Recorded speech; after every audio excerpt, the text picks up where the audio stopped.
The Kremlin says it has a plan to repatriate refugees to Lebanon. A delegation headed by Alexander LAVRENTIEV, President Vladimir Putin's special envoy on Syria, presented its proposals to government leaders in Beirut.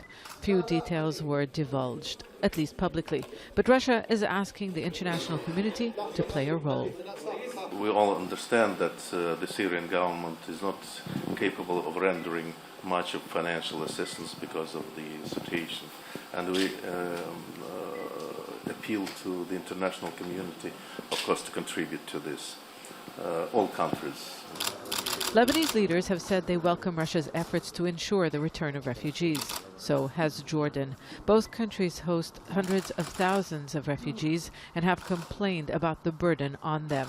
Host nations and Russia promise any returnees will be voluntary, but refugees want the UN to oversee the operation and provide international security guarantees.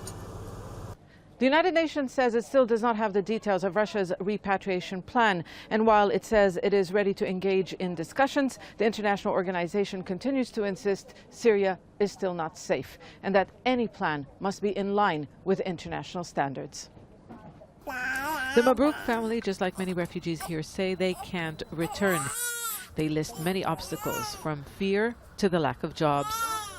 We have nothing to return to.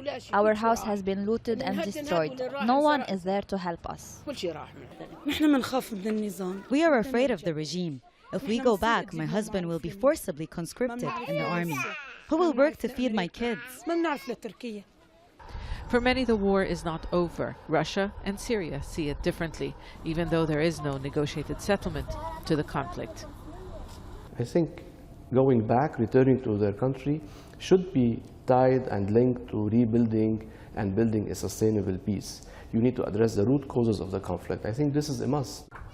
It's not the first time Russia has asked the international community to help rebuild Syria, but those countries have linked reconstruction money to a political transition that involves the UN. It's not clear if that position has changed with the changes underway in Syria. Zeina, Khodr, Al Jazeera, Lebanon.